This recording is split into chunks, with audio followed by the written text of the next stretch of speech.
அனைவருக்கும் வணக்கம். இன்றைக்கு சங்கத்தமிழ் தொலைக்காட்சி வழியாக திருமதி ராஜேஸ்வரி அவர்களை நேர்காணல் காண இருக்கிறோம்.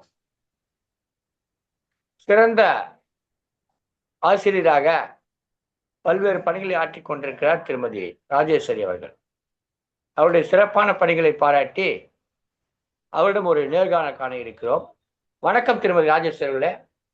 வணக்கம் ஐயா. வணக்கம். நலமா இருக்கீங்களா? நலமா இருக்கேங்க ஐயா. நீங்கள் நலமா இருக்கீங்களா? நலமா இருக்கமா. உங்களை இன்றைக்கு சந்தித்து நேர்காணல் காண்பதில் மிக்க மகிழ்ச்சி அடைகிறேன். வணக்கம். நான் நீலகண்ட தமிழ் அம்மையார் திருமதி ராஜேஸ்வரி அவர்களோடு இன்றைக்கு நாம் நேர்காணல் காண இருக்கிறோம். அம்மா, நீங்க உங்க அப்பா பேரு, அம்மா பேரு, நீங்க பிறந்த ஊரு, நீங்க இப்ப எந்த ஊர்ல படிச்சீங்க, என்ன படிச்சீங்க, எப்ப வேலைக்கு சேர்ந்தீங்க, இந்த செய்தியா சொல்லுங்கம்மா. சரிங்க. என் பெயர் ஜெய ராஜேஸ்வரிங்க ஐயா. அப்பா பேர் வந்து கா ஜெயமோகன். அவர் வந்து ஓய்வு பெற்ற நீதிமன்ற பணியாளருங்க ஐயா. அம்மா வந்து வீட்டுலதான் இருந்தாங்க, ஹவுஸ் ஒய்ஃப் தாங்கய்யா. நான் வந்து பிறந்த ஊர் வந்து திருச்சியில பிறந்தேங்க ஐயா. எனக்கு வந்து 2 இளைய சகோதரர்கள் இருக்காங்க. நான் படிச்சது எல்லாமே வந்து துறையூர்ல, அப்புறம் குளித்தலை, அதுக்கப்புறம் வந்து டீச்சர் ட்ரைனிங் வந்து சின்னதாராபுரம் ஆசிரியர் பட்டய பயிற்சியில படிச்சேங்கய்யா.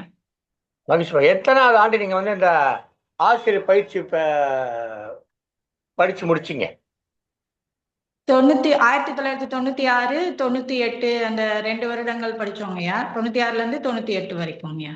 98ல முடிச்சிட்டீங்க. உங்களுக்கு எப்போ பணி கிடைச்சதுங்கம்மா?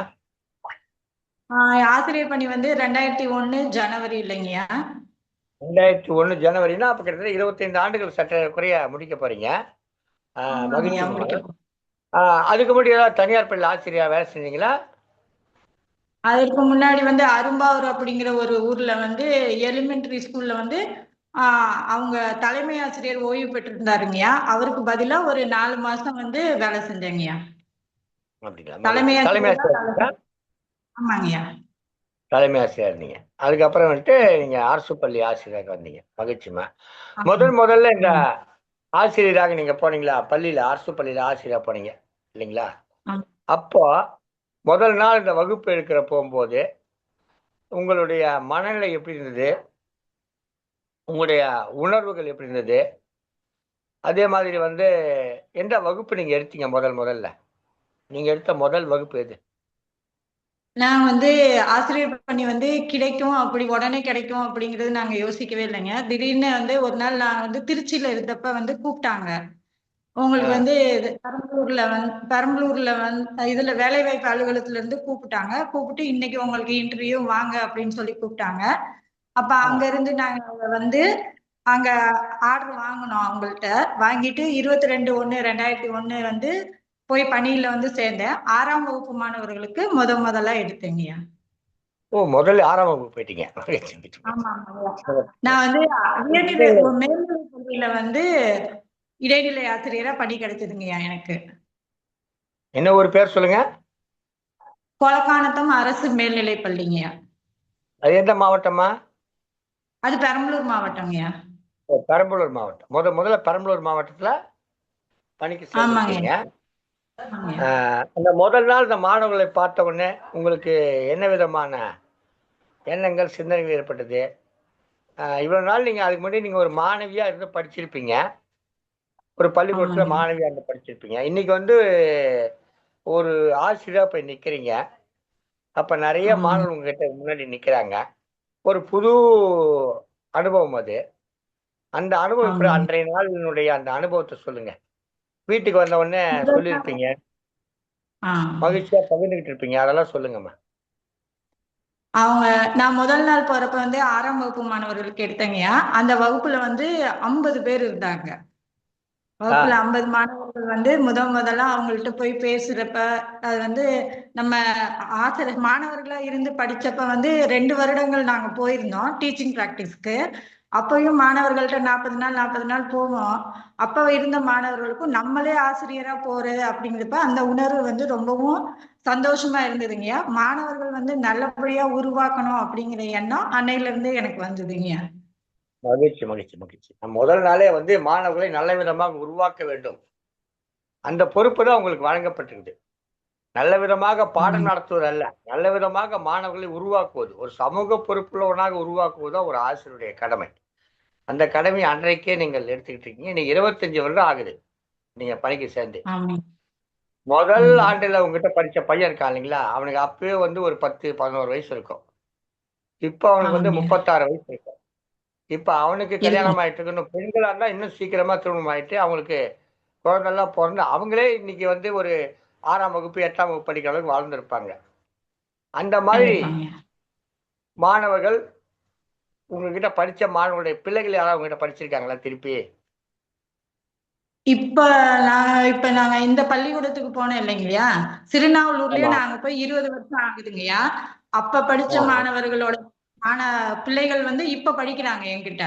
ஏன்னா இந்த ஆ, பள்ளிக்கூடத்துக்கு நான் போய் 20 ஆண்டுகள் ஆகுது கிட்டத்தட்ட. அதனால ஆ, வந்து ஆ. அவங்களோட பிள்ளைகள் வந்து இப்பவே என்கிட்ட படிக்கிறாங்க. இப்பவும் படிக்கிறாங்க. முன்னவும் படிச்சிட்டு இருந்தாங்க நிறைய பேரு. ஓ! அப்ப இப்போ பணியாற்ற பள்ளிக்கூடம் வேற. முதல்ல பணியாற்ற பள்ளிக்கூடம் வேற இல்லைங்களா? அது பெரம்பலூர் அது.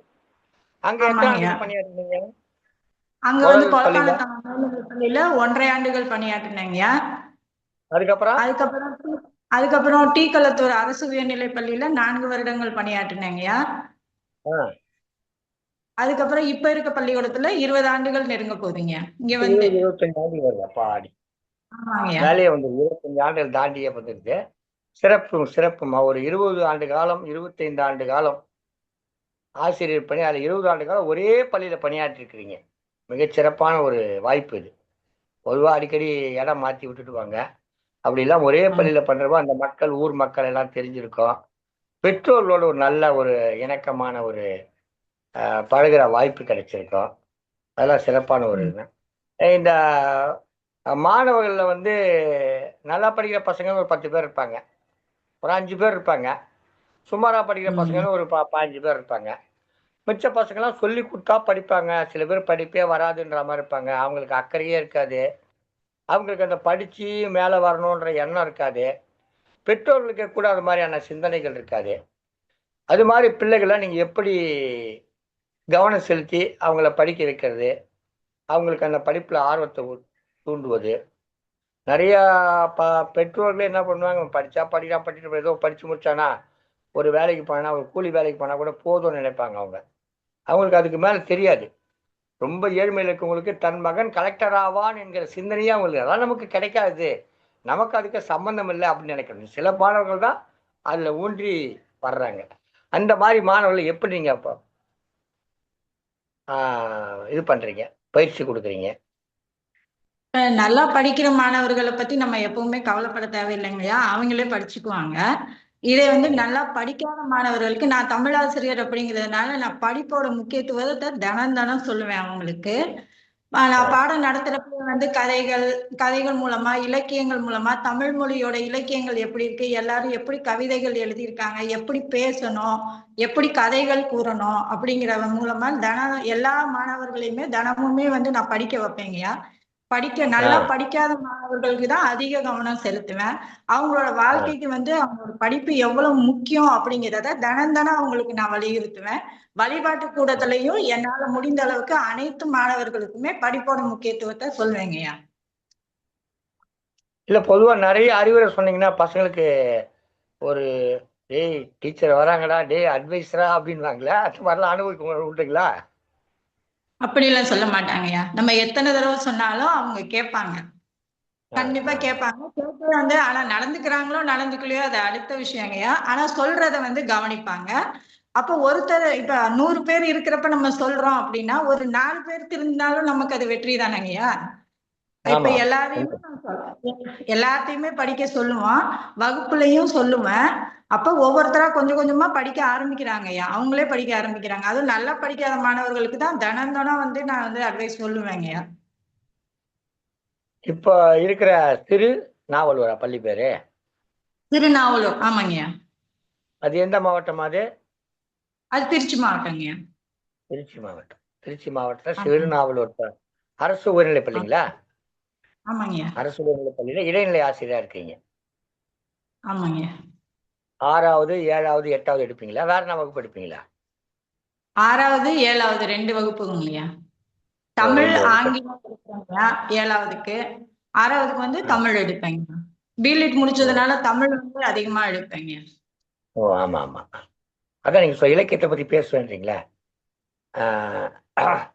இப்போ இந்த பசங்க வந்து இப்பெல்லாம் வந்து நிறைய பசங்க தமிழ்ல ஃபெயில் ஆகுறாங்கன்றாங்களா? அது எதனால ஆமாங்க. உங்களுக்கு ஏதாவது யோசிச்சிருக்கீங்களா? நிறைய பிள்ளைகள் தாய்மொழி தானே அவனுக்கு நாள்தோறும் பேசிக்கிட்டு இருக்க மொழி. அதுல வந்து நிறைய எழுத்து பிழை வருது. நிறைய வந்து கவனம் இல்லை, தமிழ்ல வந்து கவனம் செலுத்த மாட்டேன்றாங்க. இப்போ ஆமாங்க. பசங்க கூட வந்து இந்த தனி வகுப்பு போவாங்க, கணிதத்துக்கு போவாங்க, அறிவியலுக்கு போவாங்க. ஆனா தமிழுக்குன்னு யாரும் தனி வகுப்பு போற மாதிரி இப்போ பிள்ளைகள் கிடையாது. அப்போ இந்த மாதிரி ஆமா. பிள்ளைகள் எல்லாம் வந்து அஹ், அந்த மாதிரி ஒரு அக்கறை இல்லாம இருக்க பிள்ளைகளை எப்படிம்மா அவங்கள இது பண்றீங்க? ஏன் அப்படி அவங்க இருக்கிறாங்க? படிக்கிறப்பயே வந்து தெளிவா படிக்க சொல்லி முதல்ல வலியுறுத்துவேங்கய்யா. அவங்க ஆ, படிக்கிறப்ப என்ன பண்ணுவாங்கன்னா, வேகமா படிக்கிறேன் அப்படிங்கிறதுல நிறைய எழுத்து பிழைகள். இப்ப வாசிக்கிறது ஒழுங்கா வாசிச்சாங்க அப்படின்னா எழுதுறது வந்து தெளிவா எழுதுவாங்க அப்படிங்கிறத நான் எப்பவுமே நம்புவேங்கய்யா. படிக்கிறப்ப ஆ. வந்து எந்த ஒரு தவறும் இல்லாம படிக்கணும் அப்படிங்கறத முதல்ல அவங்களுக்கு வலியுறுத்துவேன். எழுதுறப்ப வந்து நிறைய பேர் என்ன பண்ணுவாங்க, ஒற்று பிழைகள் நிறைய வருங்கய்யா. கால் வாங்குற இடத்துல வாங்காம போடுவாங்க, இல்லாத இடத்துல போடுவாங்க.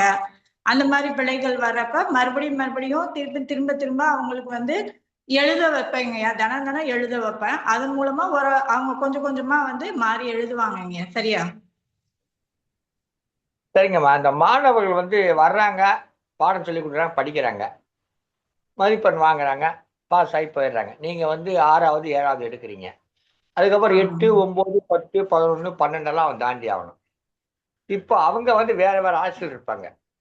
அவன் வந்து ஆமாங்க. பின்னாடி 12ஆம் வகுப்புலயும் பாஸ் ஆகணும், 10ஆம் வகுப்புலயும் பாஸ் ஆகணும். அப்பதான் அவன் அடுத்து கல்லூரி அந்த மாதிரிலாம் போக முடியும். அதுக்கான ஏதாவது அடித்தளமாக உங்களுடைய வகுப்புல ஏதாவது நீங்க கவனம் செலுத்திருக்கீங்களா? இப்போ பாடம் நடத்துறது, படிக்க வைக்கிறது அது வேற. எதிர்காலத்துல அவன் வந்து 10வது வகுப்பு பாஸ் ஆகணும், 12ஆம் வகுப்பு தேர்ச்சி பெறணும். அவன் வாழ்க்கையில ஒரு கல்லூரியில படிச்சு ஒரு பெரிய ஆளா வரணும் அப்படின்றதுக்கான அதுக்கான ஏதாவது திட்டம் வகுத்து படுத்துறீங்களா? அதுக்காக மாணவர்களுக்கு பொதுவா வந்து பேச்சாற்றலை முதல்ல வளர்க்கணும் அப்படின்னு நான் நினைப்பேங்கய்யா. பேசுறா சரி. எவ்வளவுக்கு எவ்வளவு அவங்க தெளிவா பேசுறாங்களோ அவ்வளவுக்கு அவ்வளவு மத்த எல்லாத்தையுமே வந்து அவங்களால வந்து செயல்படுத்த முடியும் அப்படிங்கறத நான் நம்புறேங்கய்யா. இப்ப எல்லாத்துக்கும் முன்னாடி நல்லா பேசணும், எழுதணும். அந்த ரெண்டையுமே வந்து எப்பவுமே நீங்க ஞாபகத்துல வச்சுங்க. அழகா எழுதணும், தெளிவா எழுதணும் அப்படிங்கறதுல நான் கவனம் செலுத்துவேங்கய்யா. ஏன்னா வந்து அப்ப 10ஆம் வகுப்பு 12ஆம் வகுப்பு பேப்பர்ல வந்து அவங்க எழுதுறப்ப வந்து தெளிவா இருக்கணும், அப்பதான் வந்து உனக்கு மார்க் கிடைக்கும். அப்ப நீ 6வதுல இருந்து என்ன பண்ணணும், உன்னோட எழுத்தும் உன்னோட பேச்சும் சரியா இருக்கணும் அப்படின்னு சொல்லுவேங்கய்யா. இவங்க பேசுறது மூலமா பேச்சாற்றலை வளர்க்குறப்ப அவங்க நீங்க காலேஜுக்கு போனீங்கனாலோ உங்களுக்கு செமினார் கிளாஸ் எல்லாம் எடுக்க சொல்லுவாங்க. அப்ப நீங்க இப்ப பேச கத்துக்கிட்டீங்கன்னா அப்ப வந்து நீ கல்லூரியில போய் கூட நீ யாருக்கும் பயப்படாம தெளிவா உன்னால பேச முடியும் அப்படிங்கிறதையும் நான் வந்து இதை வலியுறுத்துவேங்கய்யா. எழுதுறதும் வந்து மகிழ்ச்சி. எப்பவுமே தெளிவா எழுதணும் அப்படின்னு சொல்லுவேங்கய்யா. நான் ஒரு நான் ரொம்ப அறிவாளித்தனமா கேட்கறேன் ஒரு கேள்வி கேட்டேன் உங்ககிட்ட. 10ஆம் வகுப்பு 12ஆம் வகுப்புல அவங்க தேர்ச்சி அடைவதற்கு நீங்க என்ன வகையான அடித்தளத்தை போட்டு கொடுக்குறீங்கன்னு சொல்லிட்டு நீங்க என்ன சொன்னீங்க? கல்லூரியில போய் பேச வேண்டியது இருக்கோ அதுக்கும் சேர்த்து நான் அடித்தளத்தை போட்டு கொடுக்குறேன். எனவே நான் என்னுடைய மாணவனை வந்து 10ஆம் வகுப்பு 12ஆம் வகுப்பு தேர்ச்சி பெறுவதில் மட்டும் கவனம் செலுத்தல, அவன் கல்லூரிக்கு செல்ல வேண்டும் என்கிற அளவுக்கு நீங்க அந்த நோக்கத்தோட செயல்படுவதுன்னு பார்க்கிற போது மிகவும் மகிழ்ச்சியாக இருக்கிறதம்மா. நீங்க சொன்னது மாதிரி ஒரு பேச்சு, ஒரு விடயத்தை, தான் நினைக்கிற விடயத்தை தெளிவாக சொல்லுகிற தன்மை இருந்தாலே அவன் வாழ்க்கையில பாதி வெற்றி அடைஞ்சு விடலாம். என்ன கண்டிப்பாங்கய்யா. சொல்றதுன்னு தெரியாம, என்ன பேசுறதுன்னு தெரியாம, அப்படியே மருகி மருகி நின்னுகிட்டு, அதுவே வந்து பல பேருடைய தோல்விக்கு காரணமா அமையுது. இன்னும் அந்த தாழ்வு உணர்ச்சி, தாழ்வு மனப்பான்மை வரும். முதல்ல அவங்க வந்து உயர்வு மனப்பான்மை வரணும். இன்ஃபீரியாரிட்டி காம்ப்ளெக்ஸ், எக்ஸ்பீரியர் காம்ப்ளெக்ஸ் சொல்லுவாங்க. Superiority complex. சுப்பீரியாரிட்டி காம்ப்ளெக்ஸ் அவங்ககிட்ட இருந்தது அது அதோட அவங்க வாழ்ந்தாங்கன்னா அதுக்கு அப்படியே அப்படியே மேல போயிடுவாங்கன்றதுதான் உண்மையான ஒரு அதுக்கான விதை தான் வந்து 6ஆம் வகுப்புல நீங்க செய்றீங்க. ரொம்ப அருமையான செய்தி சொன்னீங்க. நாம முதல்ல ஒரு விதையை ஊன்றுகிற போதே அதற்கான நிலமா அப்படி பார்த்து தேர்ந்தெடுத்து அந்த விதையை ஊண்டிட்டா அந்த மரம் நிச்சயமாக வளர்ந்து செழிப்பா சிறப்பா இருக்கும், பயன் தரும் என்பதை கருத்துல இருக்கீங்க. இப்போ இந்த பள்ளி மாணவர்கள், நீங்க தமிழ் ஆசிரியர் சொல்றீங்க, நிறைய பேச்சு போட்டுலாம் வரும்போது உங்ககிட்ட தான் வருவாங்க. அதே மாதிரி பள்ளியில கேட்பாங்க. நிறைய நிகழ்ச்சி நடக்கும், அதுக்கெல்லாம் பண்ண இதெல்லாம் என்ன பண்றீங்கம்மா? இந்த மாதிரி இதுவரை என்னென்ன செஞ்சிருக்கீங்க? செஞ்சிருக்கோங்கய்யா. இப்ப பள்ளிகள்ல போட்டிகள் நடத்துறப்ப வந்து மாணவர்களுக்கு தயார் பண்ணி கொடுப்போங்கய்யா. அதே மாதிரி இப்ப இது இருக்கு இல்லைங்க, கலை திருவிழா இருக்கு இல்லைங்கய்யா. கலை ஆமா. திருவிழாவுக்கு வந்து மாணவர்களை வந்து ஒன்றிய அளவிலும் மாவட்ட அளவிலும் வந்து தயார் பண்ணி அனுப்பி விட்டுருக்கோங்கய்யா. இப்ப ஆ. மாணவர்கள் வந்து ஒன்றிய அளவில பரிசு பெற்றிருக்காங்க, மாவட்ட அளவிலுமே போய் பங்கேற்றுட்டு வந்திருக்காங்கய்யா. ஒவ்வொரு அடேங்கப்பா, தடவையுமே பரவாயில்ல. அனுப்புவோம், வருஷம் வருஷம் அனுப்புவோம் நாங்க. பள்ளி அளவுல வட்டார வந்து அளவில் மாவட்ட அளவில் பங்கேற்றிருக்காங்க, மாநில ஆமாங்கய்யா. அளவில் பங்கேற்றிருக்காங்க உங்க மாணவர்கள்? மாநில அளவுல இது வரைக்கும் போகலைங்கய்யா, மாவட்ட அளவுல மட்டும்தான் பங்கெடுக்கிறாங்க. ஆமாங்கய்யா. வட்டார அளவுக்கு மாவட்ட அளவுக்கு பண்ணிருக்காங்க, அது வரல நீங்க கொண்டு போயிருக்கீங்க. ஆமாங்கய்யா. சிறப்பான ஒரு செய்தி சொல்லியிருக்கீங்க. இப்போ இந்த மாதிரி பயிற்சி கொடுக்குறீங்களா? இந்த பேச்சு ஆமாங்க. போட்டிக்கெல்லாம் போறதுக்கு, இல்லை கட்டுரை போட்டிக்கு போறதுக்கு, இந்த மாதிரி பயிற்சி கொடுக்குற போது வெறும் 6ஆம் வகுப்பு 7ஆம் வகுப்பு மாணவர்களுக்கு மட்டும் பண்ணுவீங்களா, இல்லை மேலே இருக்கிற மாணவர்கள் கூட வந்து உங்ககிட்ட அந்த மாதிரி பயிற்சி எடுத்துக்கிற வழக்கம் உண்டா? இல்லைங்க, எல்லா வகுப்பு மாணவருக்குமே வந்து கேட்பாங்கய்யா. ஓ, அவங்களுக்கு வந்து எல்லா இப்ப கேட்பாங்க கேட்பாங்கய்யா. எல்லா வகுப்பு அவங்களுக்கு என்ன மாணவர்களுக்கும் பண்றீங்க? தேவையோ அவங்களுக்கு வந்து எடுத்து கொடுத்து எழுதி படிக்க சொல்லுவேங்கய்யா. படிக்க ஆ. சொல்லி அவங்க வந்து இது பேச்சு போட்டி, கட்டுரை போட்டி எல்லாத்துலயுமே கலந்துக்குவாங்கய்யா. எந்த இந்த மாணவர்கள் மாதிரி அப்படின்னு நான் எப்பவுமே இந்த மாதிரி போட்டியில கலந்துக்கிறாங்க, அந்த மாதிரி பரிசு ஆமாங்க. வாங்குறாங்க, அந்த மாதிரி வர்றபோது உங்க தலைமை ஆசிரியரோ இல்லை உங்க கல்வித்துறை அதிகாரிகளோ பாராட்டிய சம்பவம் ஏதாவது உண்டுங்களா? பாராட்டு அப்படிங்கிறதுக்காக நாங்க எதுவுமே செய்யறது இல்லைங்கய்யா, அது நம்மளோட கடமை. மாணவர்களை பாராட்டினாலே நம்மளை பாராட்டின மாதிரி தாங்கய்யா.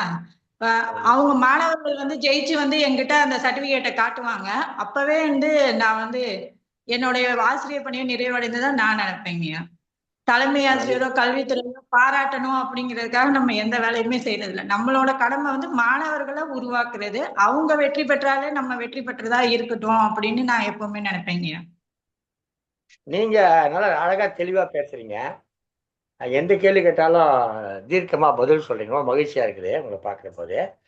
ஆஹ், நீங்க பள்ளிக்கூடத்துல படிக்கிற போதோ இல்லை கல்லூரி காலத்திலேயோ இல்லை பிஎட் படிக்கிற காலத்திலேயோ ஏதாவது இந்த பேச்சு போட்டிகள்லாம் கலந்துக்கிட்டு இருக்கீங்களா? பேசியிருக்கீங்களா? பரிசு என்ன வாங்கியிருக்கீங்களா?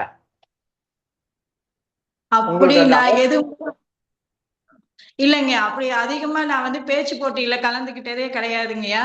கட்டுரை போட்டியில கலந்திருப்பேன்.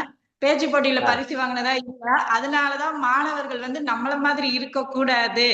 அவங்க வந்து ம், எல்லா விஷயத்துக்குமே நம்ம டான்ஸ் ஆடுறதுக்கோ இல்ல எதுக்குமே அப்பெல்லாம் பயப்படுவேங்கய்யா. அப்ப அந்த அளவுக்கு பயிற்சிகள் குடுக்கறதுக்கு ஆள் இல்ல.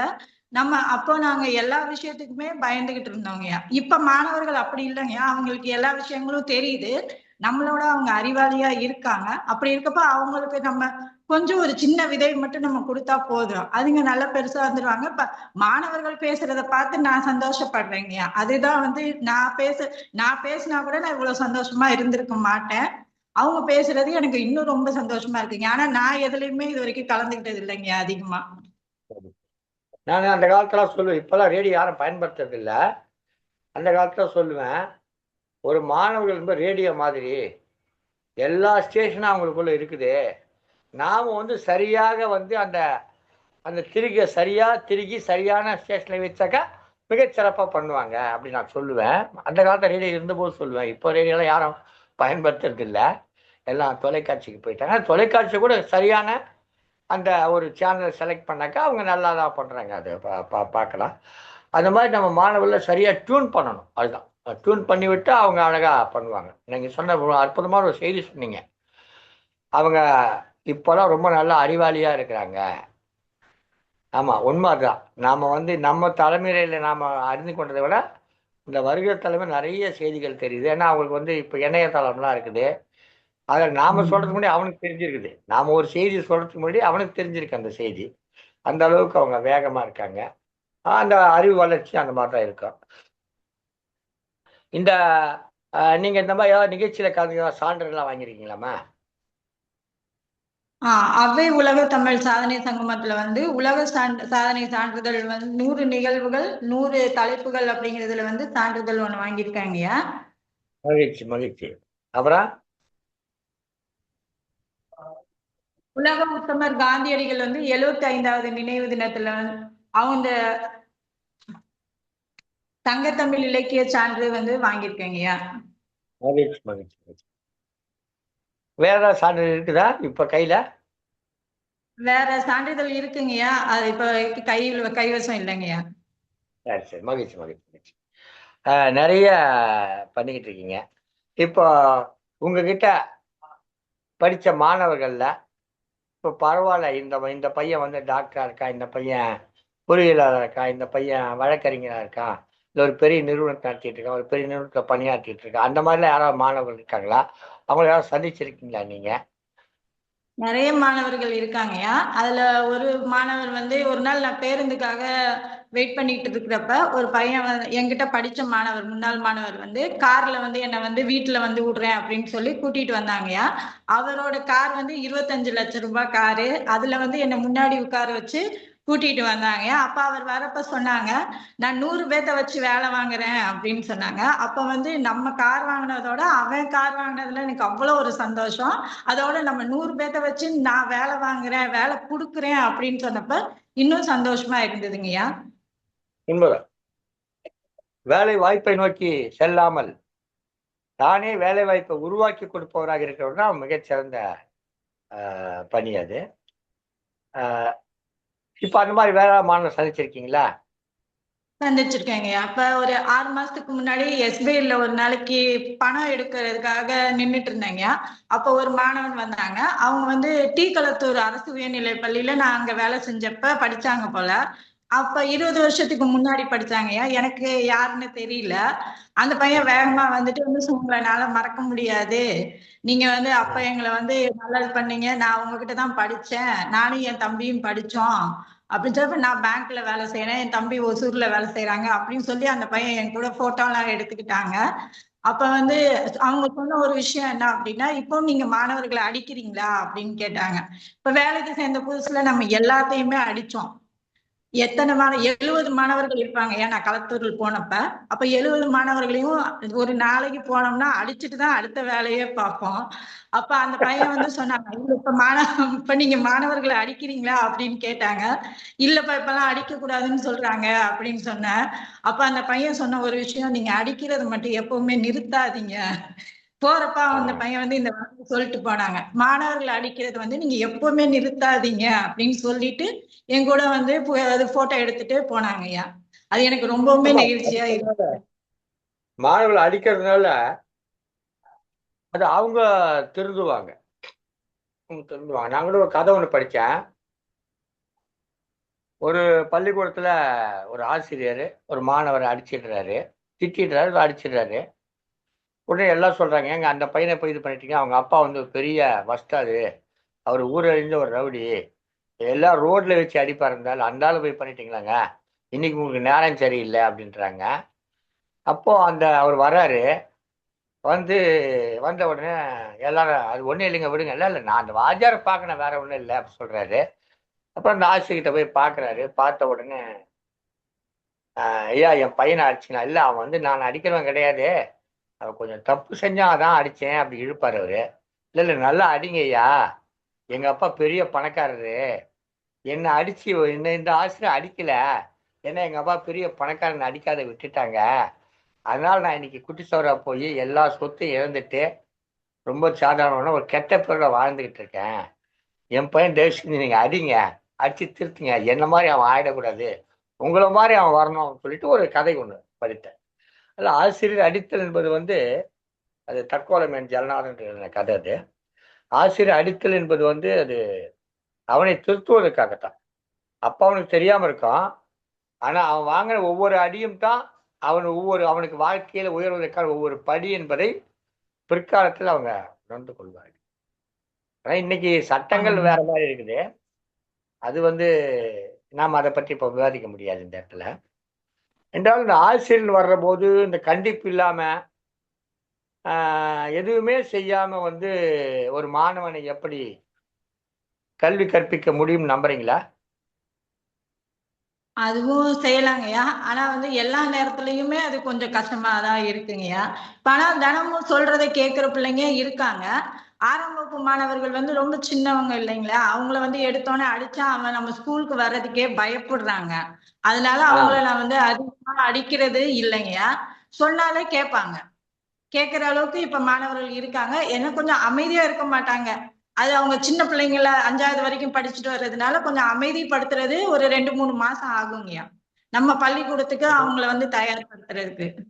இந்த ஆனா கேட்பாங்க. நேர்காணலுக்கு தொடர்பு இந்த நேர்காணலுக்கு தொடர்புலனா கூட ஒரு செய்தி, இப்ப டேய் இப்படியே இருந்தா நீ ஃபெயில் ஆயிடுவடா அப்படி சொன்னாலே அது மிரட்டல் அர்த்தம் ஆயிடும்.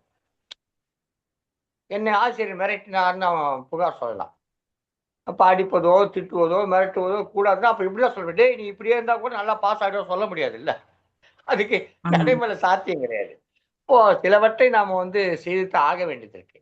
அது வந்து ஒரு அம்மா அடிக்கிற மாரி. ஆசிரியர் அடிக்கிறதுன்ற அம்மா அடிக்கிற மாரி.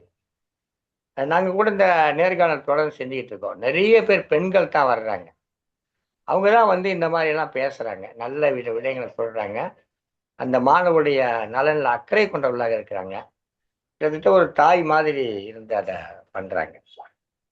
ஆ உங்க அப்பா வந்து ஒரு ஆ ஒரு நீதிமன்றத்துல இருந்தாருங்களா அவரு? ஆமாங்கய்யா. நீதிமன்றத்துல பணியாற்றினாரு. நீங்க வந்து அந்த ஆமாங்க. மாரி ஒரு வழக்கறிஞரா போகணும் அப்படின்லாம் உங்களுக்கு எண்ணம் தோணலையா? உங்க அப்பா எதுவும் சொல்லலையா? இல்லைங்கய்யா. எனக்கு வந்து ஆசிரியர் ஆவறதுல விருப்பம் ஆரம்பத்துல இல்லைங்கய்யா.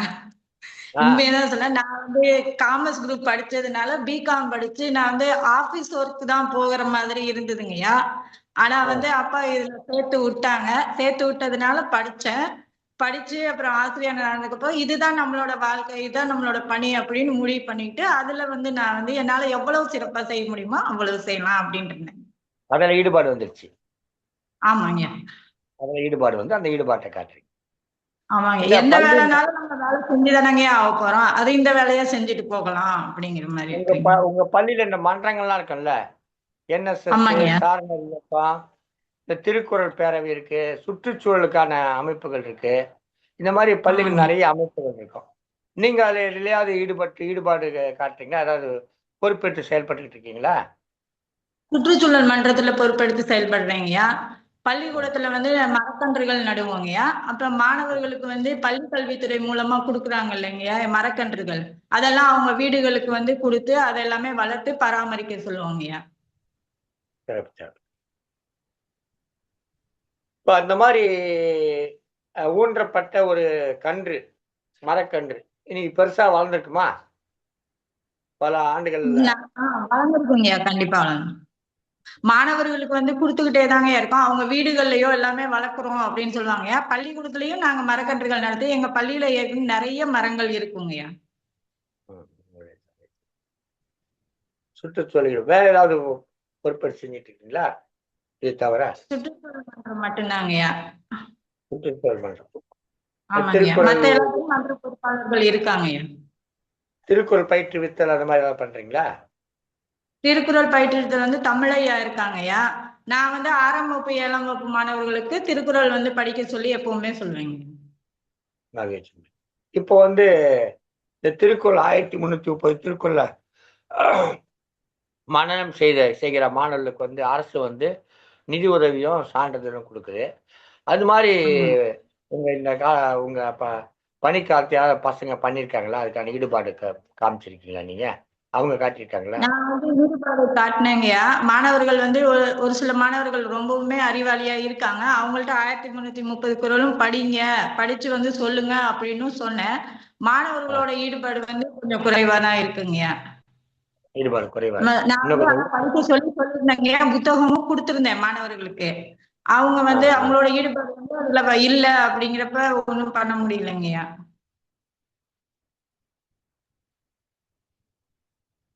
இப்ப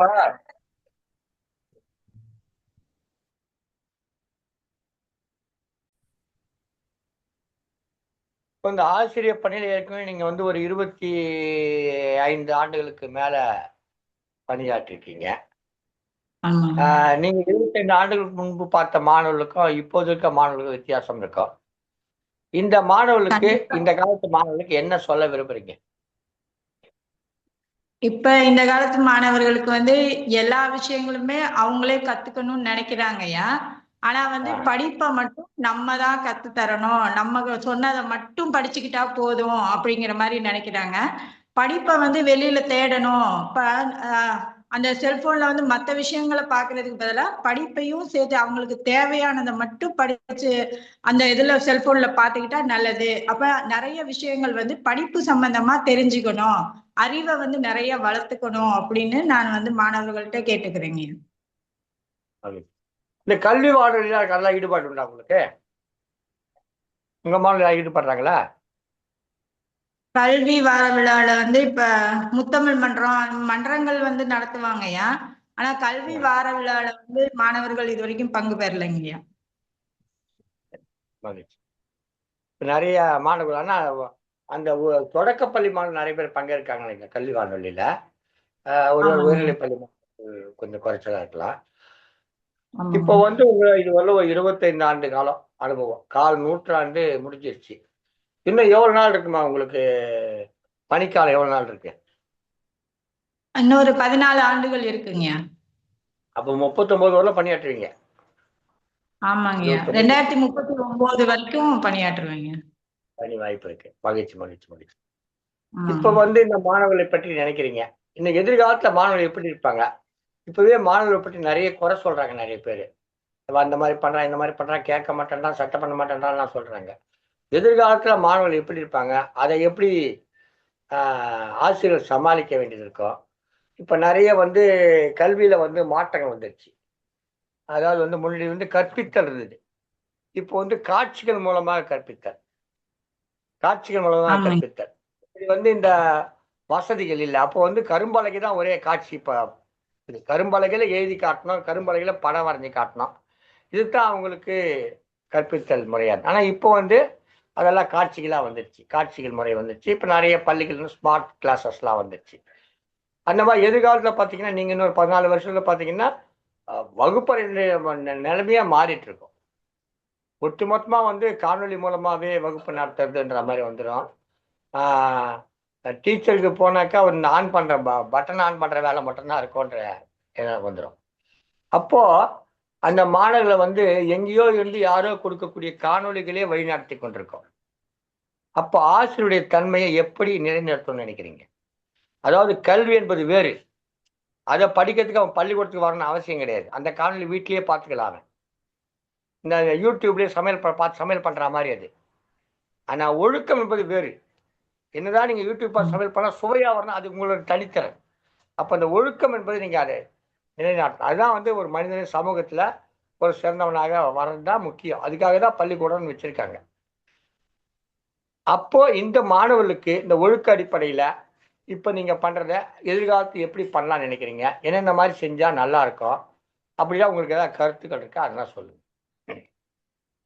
இப்ப நாங்க இருக்குது உயர்நிலை பள்ளி அப்படிங்கிறதுனால இப்பயே எங்க பள்ளிக்கூடத்துல வந்து உயர் தொழில்நுட்ப ஆய்வகம், ஸ்மார்ட் போர்டு எல்லாமே இருக்குங்கய்யா. அதுல வீடியோக்கள் மாணவர்களுக்கு காட்டுவான். அப்படி காட்டுறப்பையும் அதுல இருக்கிறத தெளிவா விளக்கணும் அப்படிங்கிறப்ப நாங்களும் மறுபடியும் இன்னொரு தடவை சொல்லிதான் அவங்களுக்கு செய்ய சொல்லுவோம். அது மாதிரி ஒழுக்க நெறி அப்படின்னு பாக்குறப்ப வந்து மாணவர்கள் வந்து எது செஞ்சாலும் சரி அப்படிங்கிற மனநிலையில தான் இருக்காங்க. அது வந்து தினமுமே நம்ம வலியுறுத்திக்கிட்டே தான் இருக்கோம். நம்ம படிக்கிறத விட நம்ம வந்து ஒழுக்கமா இருக்கிறது தான் முதல் இது. இப்ப நீங்க ஒழுக்கமா இருந்தா மட்டும்தான் உங்களுக்கு படிப்பே வரும் அப்படிங்கிறத நாங்க எப்பவுமே வலியுறுத்துவோங்க. மாணவர்களுக்கு வந்து இப்பவுமே நாங்க வந்து ஸ்மார்ட் கிளாஸ், அப்புறம் உயர் தொழில்நுட்ப ஆய்வகத்துல வந்து லாங்குவேஜ் லேப் அது எல்லாமே கூட்டிட்டும் இப்பவும் போவாங்கய்யா. மாணவர்களுக்கு ஏத்த மாதிரி நம்மளும் அப்டேட் ஆயிக்கணுங்கய்யா. அப்பதான் மாணவர்கள் வந்து நமக்கு ஓரளவுக்கு விஷயம் தெரியுது அப்படின்னு நினைப்பாங்க. இல்ல அப்படின்னா நமக்கே எதுவும் தெரியல, நம்ம எப்படி அவங்களுக்கு சொல்லி தரப்போறோம் அப்படிங்கிற மாதிரி அவங்க யோசிப்பாங்க. அருமையான கருத்து சொன்னீங்க. மாணவர்கள் வந்து ஆட்சிகளை வந்து தங்களை விட மேலானவர்களாக பார்க்குறாங்க. அப்ப நாம வந்து நம்மளை தரமுயர்த்தி கொள்ளாமல் அந்த மாணவர்களை கட்டுப்படுத்தவே முடியாது. என்னதான் பாடம் நடத்தினாலும் அந்த உங்களை தரமுயர்த்தி கொள்வது மிக முக்கியம் என்றதை மிக அழகாக அனைத்து ஆசிரியர்களுக்கும் கூட அது ஒரு செய்தியாக சொல்லியிருக்கிறீங்க. திருமதி ராஜேஸ்வரி அவர்களுடைய ஆசிரிய பணி, அதெல்லாம் அவங்க ஆற்றிய சாதனைகள் எல்லாம் பார்த்தோம். மிக்க மகிழ்ச்சியான நிறைய செய்திகளை சொன்னாங்க. அவங்க அப்பா அம்மாவை பத்தி தெரிஞ்சுக்கிட்டோம். அவங்க அப்பா ஒரு நீதிமன்றத்துல பணியாற்றி இருக்காரு. அம்மா வந்து இல்லத்தரசி நினைக்கிறேன். ஆமாங்க. அவங்க இவங்க கூட பிறந்தவங்க கூட பிறந்த எத்தனை பேருமா? 2 பேருங்கய்யா. 2 தம்பிங்க. இளைய சகோதரர்கள் தான். 2 பேரும் நீங்க தான் மூத்தவங்க உங்க குடும்பத்துல. ஆமாங்க. உங்க குடும்ப வாழ்க்கையை பத்தி சொல்லுங்கம்மா. உங்க குடும்பத்தை பத்தி சொல்லுங்க. இப்போ உங்க குடும்பம் வேற இல்ல. முன்னாடி உங்க அப்பா அம்மா, இப்போ உங்க குடும்பத்தை பத்தி சொல்லுங்க. இப்ப என்னோட கணவர் வந்து பெயர் ஜெய ராஜேந்திரன்ங்கய்யா. அவங்க வந்து கல்லூரியில பணியாற்றுறாங்க.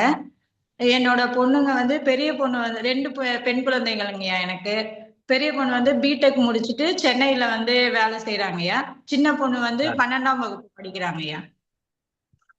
இந்த சின்ன பொண்ணு பெரிய பொண்ணு சொல்லு பேர்லாம் சொல்ல மாட்டீங்களா உங்களுக்கு? பெரிய பொண்ணோட பேர் வந்து ரா தரணிங்கய்யா. சின்ன ஆ. பொண்ணு பேர் வந்து ரா பூரணிங்கய்யா. சிறப்பு சிறப்பு சிறப்பு. உங்க கணவர் பேர் சொல்லுங்க. ஜெய ராஜேந்திரன்ங்கய்யா. ஏ ராஜேந்திரன். மகிழ்ச்சி. ஒரு அருமையான ஒரு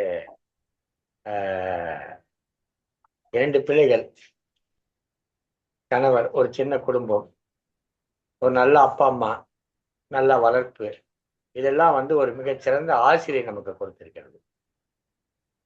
இந்த ஆசிரியர் என்ன பண்ண போறாங்க கேட்டா, பல 100 மாணவ செல்வங்களை உருவாக்குகிறார்கள். பல 100 மாணவ செல்வங்களை உருவாக்கி அவர்களுக்கு சமுதாய பொறுப்புணர்ச்சியை ஏற்படுத்தி ஒழுக்க நெறியை கற்பித்து ஒரு சிறந்த மனிதர்களை உருவாக்குகிறார்கள். ஒரு சிறந்த ஆசிரியர் என்பவர் யார் சொன்னா, சிறந்த மாணவர்களை உருவாக்குவது தான் சிறந்த ஆசிரியர். ஒரு ஆசிரியர் சிறந்தவரா இல்லையா என்பது அவருடைய மாணவர்களை வைத்துத்தான் நாம் முடிவெடுக்க வேண்டும். அவங்க என்னதான் சொல்லி கொடுத்தாலும் அந்த பையன் வளரணும்னா அதுல பயன் கிடையாது. எல்லாருமே பாடம் நடத்துறாங்க. எல்லாரும் ஆசிரியர்களும் பாடம் நடத்திக்கிட்டு தான் இருக்காங்க. இன்றைக்கு இந்தியாவிலேயே அதிகப்படியான கல்வி வளர்ச்சி இருக்கக்கூடிய மாநிலங்கள்ல 1 அல்லது 2வது இடத்துல இருக்குது நம்ம தமிழ்நாடு. அதற்கு காரணம் உங்களை போன்ற இருக்கக்கூடிய ஆசிரியர்கள், கல்வித்துறை அதிகாரிகள் இதெல்லாம் சேர்ந்து நம்ம தமிழ்நாடு அரசினுடைய கொள்கை பிரிவுகள் இதெல்லாம் சேர்ந்துதான் இன்னைக்கு இந்த அளவுக்கு வளர்ந்திருக்குது. பல ஆயிரம் பள்ளிகள் தமிழ்நாடு எங்கிலும் இருக்குது. பல ஆயிரம் ஆசிரியர்கள் பணிபுரிந்து கொண்டிருக்கார்கள். இவர் அத்தனை பேரும் சேர்ந்துதான் அந்த சமூகத்தை மிகச்சிறந்த சமூகமாக உருவாக்கி கொண்டிருக்கிறார்கள். திருமதி ராஜேஸ்வரி போன்ற ஒரு ஆசிரியர் இருக்கிற ஊர்ல ஒரு போலீஸ் ஸ்டேஷன் தேவைப்படாது. அதான் உண்மை. அவங்க சரியான ஒழுக்க நெறியை கற்றுக் கொடுத்து அந்த மாணவர்கள் நல்லவர்களாக வளர்த்தால் காவல் நிலையத்திற்கு வேலை கிடையாது, வழக்கறிஞர்களுக்கு வேலை கிடையாது, நீதிமன்றங்களால் இழுத்து மூட வேண்டாம். சிறந்த பள்ளிக்கூடங்கள் இருந்தால், சிறந்த ஆசிரியர்கள் இருந்தால் இந்த காவலர்களுக்கு நீதிமன்றங்களுக்கு வேலையே இருக்காது. குற்றங்கள் தடுக்கப்படும். குற்றங்கள் வந்து அதை பற்றி சிந்தனையே இல்லாமல் இருக்கும். எனவே ஆசிரியர்கள் தான் இந்த சமூகத்தை அடுத்தடுத்த கட்டத்துக்கு நகர்த்தி கொண்டு செல்கிறார்கள். ஒரு சிறந்த சமூகத்தை வளர்த்தெடுப்பவர்கள் ஆசிரியர்கள் தான். அந்த வகையில் இன்றைக்கு திருமதி ராஜேஸ்வரி அவர்களோடு ஒரு சிறப்பான நேர்காணல் கண்டிருக்கிறோம். நிறைய கருத்துக்களை சொன்னார்கள். எதிர்பாராமல் நான் கேட்ட கேள்விக்கெல்லாம் பதில் சொன்னார்கள். 14 ஆண்டுகள் கழித்து மாணவர்கள் நிலை வேறு மாதிரியாக இருக்குமே, அப்போது நீங்கள் அதை எப்படி எதிர்கொள்கிறீர்கள்? நாங்கள் எங்களை அப்டேட் செய்து கொள்ள வேண்டும், எங்களை நாங்கள் அப்டேட் செய்து கொள்ள வேண்டும் என்று வெளிப்படையாக அதை சொன்னார்கள். இதையெல்லாம் பொதுவாக சாதாரணமாக சொல்லுவதில்லை. அதே மாதிரி நான் நிறைய பிள்ளைகளை அடித்திருக்கிறேன் என்பதை நேர்மையாக ஒத்துக்கொண்டார்.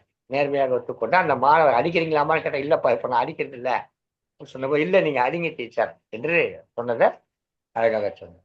உண்மையிலே அது வந்து ஒரு சிறந்த பணியை செய்திருக்கார் என்பதற்கு ஒரு எடுத்துக்காட்டாக இருக்கிறது. ஏன்னா மாணவன் தான் சொல்றான், டீச்சர் இன்னும் அடிக்கிறீங்களா டீச்சர் கேட்காம அடிங்க டீச்சர் எப்படி சொன்னா, அப்ப அந்த ஒவ்வொரு அடியும் வந்து அவனுக்கு ஒரு படியாக அமைய வாழ்க்கையில படியாக அமைந்திருக்கிறது. மிகச் சிறப்பான பதில்களை கொடுத்தார். மிகச்சிறப்பான கேள்விகள் என்று சொல்ல மாட்டேன், மிகச்சிறப்பான பதில்களை கொடுத்தார். நமக்கு தேவையான பற்றை எடுத்து கூறினார்.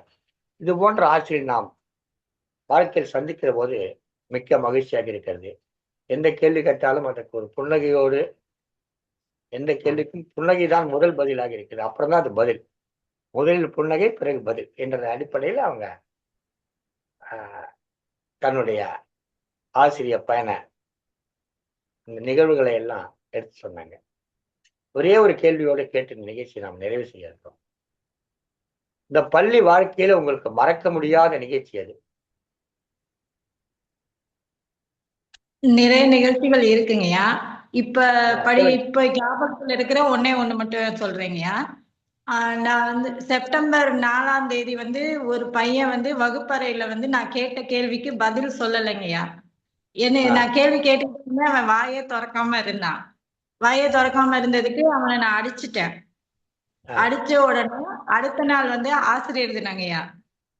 ஆசிரியர் தினம். அதுவும் அவன் வந்து 3-4 அடியே அடிச்சிருப்பேன் கையிலேயே அடிச்சுட்டேன். அவன் வந்து அடுத்த நாள் காலையில நான் வந்து ஸ்கூலுக்குள்ள போறப்ப வேகமா வந்து என் கைய பிடிச்சு கைய கொடுத்து ஆசிரியர் தின வாழ்த்துக்கள் மிஸ்ன்னு சொன்னான்.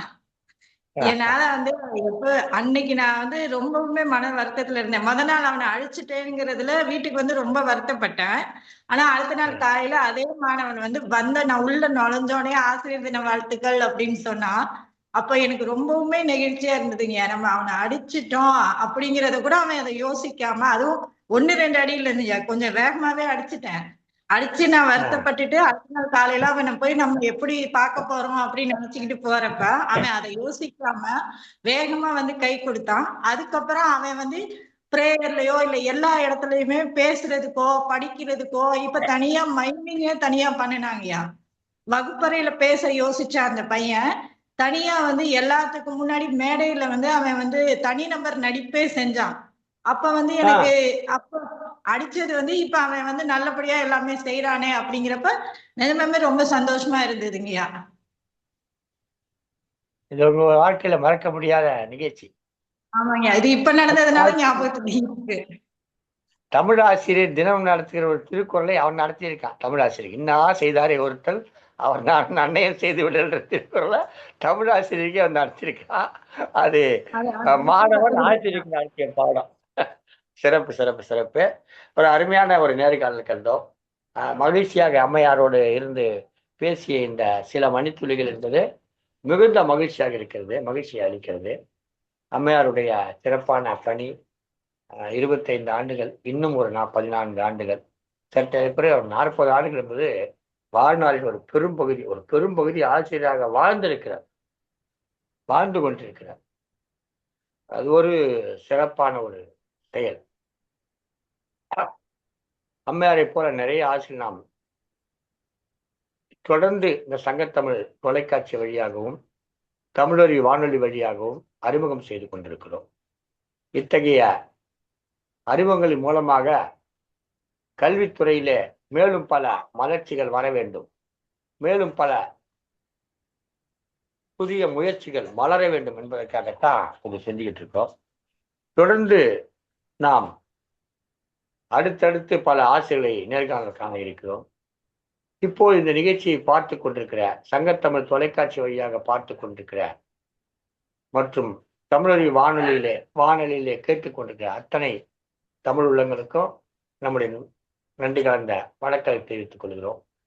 இந்த நிகழ்ச்சியை ஒளிபரப்பிக் கொண்டிருக்கக்கூடிய சங்கத்தமிழ் தொலைக்காட்சியுடைய மேலாண் இயக்குனர் திருமதி திருக்குறள் தொண்டர் விருது பெற்ற சிவகாமி சண்முக சுந்தரம் அவர்களுக்கும், இந்த நிகழ்ச்சியை தமிழறிவு வானொலி வழியாக ஒளிபரப்பு செய்து கொண்டிருக்கக்கூடிய தமிழ்வேல் நயனை விஜயன் மற்றும் சசிகலா நயனை விஜயன் ஆகியோர்களுக்கும் நம்முடைய மனமார்ந்த நன்றிகளை தெரிவித்துக் கொள்கிறோம்.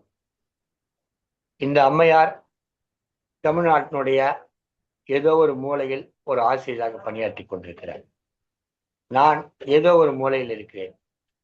இந்த அம்மையாரை எங்களுக்கு சங்கத்தமிழ் தொலைக்காட்சிக்கு அறிமுகம் செய்து வைத்து நேர்காணல் செய்ய வேண்டும் என்ற ஒரு கருத்தை சொல்லி ஒரு சிறந்த பரிந்துரை வழங்கிய கவிநிலவு திருமதி எழிலரசி மணச்சநல்லூர் திருச்சி அவர்களுக்கும், கவிஞர் திருமதி ஜெயலட்சுமி தேனி மாவட்டம், இருவருமே ஆசிரியர்கள், அந்த 2 ஆசிரியர்களுக்கும் எங்களுடைய மனமார்ந்த நன்றிகளை இந்த நேரத்தில் தெரிவித்துக் கொள்கிறோம். ஒரு ஆசிரியர் தான் இன்னொரு ஆசிரியருடைய சிறப்புகளை அறிவார். அந்த வகையிலே அவர்கள் இருவரும் இவரை தேர்ந்தெடுத்து அழைத்திருக்கிறார்கள். தொடர்ந்து இன்னொரு நிகழ்ச்சியில் இன்னொரு ஆசிரியரோடு நாம் சந்தித்து நேர்காணல் காணும் வரை, உங்களுக்கு அதை வழங்கும் வரை வணக்கம் கூறி விடைபெறுகிறேன். வணக்கம். நீலகண்ட தமிழன், ஒருங்கிணைப்பாளர், சங்கத்தமிழ் இலக்கிய பூங்கா. வணக்கம் அம்மா. வணக்கம் ஐயா. நன்றிங்க. நன்றி அம்மா, நன்றி அம்மா. உங்களோடு நன்றிங்க. இந்த நேர்காணலில் சில நிமிடங்களை செலவிட்டது மிக்க மகிழ்ச்சியாக இருக்கிறது. மேன்மேலும் நீங்கள் வளரவும், தமிழ்நாடு அரசு வழங்கக்கூடிய நல்லாசிரியர் விருது பெறவும் வாழ்த்தி மகிழ்கிறோம். நன்றி, வணக்கம்.